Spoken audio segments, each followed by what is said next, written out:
If I would have been at a university living on campus all these years, it would have been more tricky for my younger sister.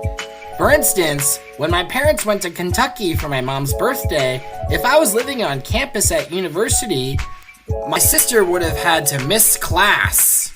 In addition to community college all these years, my sister also lives at home and commutes to college. It's hard because she doesn't have a license or a car, and she has a 40-minute commute and doesn't have bus or train transportation. Here's the story about what caused her to live at home and commute to college. The first reason what caused her to live at home and commute is huge addiction to TV. My sister always loves watching TV. In high school, her addiction to TV became huge unexpectedly. Her first summer being too old for Broadway boot camp, she did nothing all summer.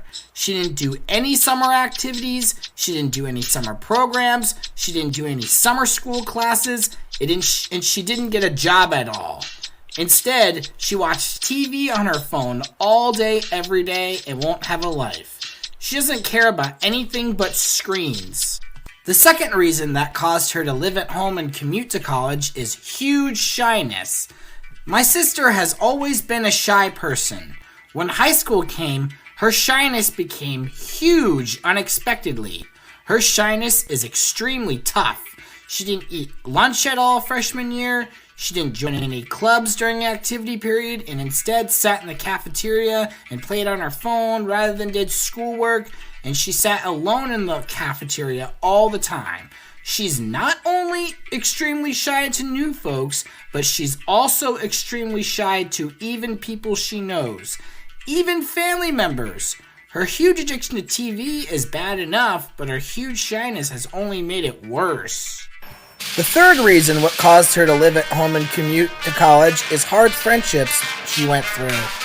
She and 4 other girls, Lauren Littig, Nora Wilkerson, Jofi Semino, and Grace Shattuck, were all close friends since elementary school. They were great friends. Sometime in 7th grade, Haley Desmond, who was friends with one of the girls, refused to be friends with Grace Shattuck. Lauren stuck by Haley, then Nora and Jofi stuck by Haley as well. My sister stuck by Grace. My sister became friends with 2 more people named Eden and Caroline.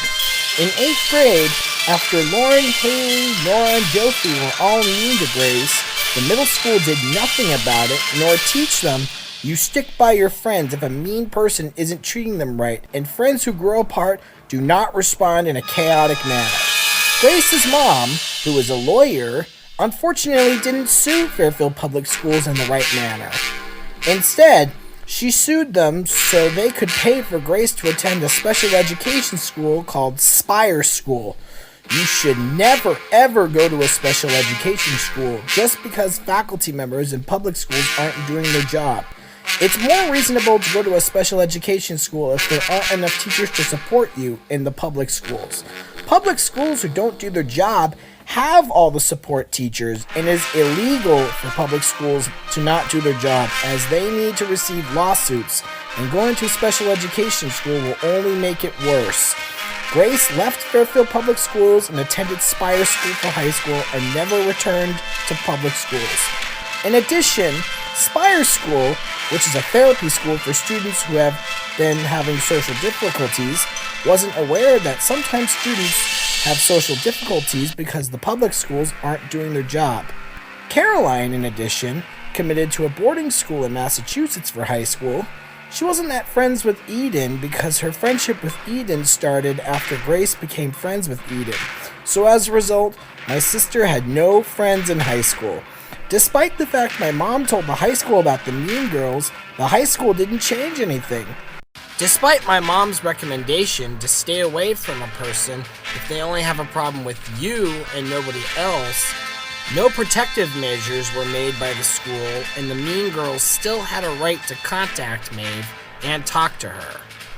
My sister didn't want my mom to make a big deal out of it. She didn't understand that if you want to stay away from somebody who only has a problem with you and nobody else, then you have to make a big deal out of it.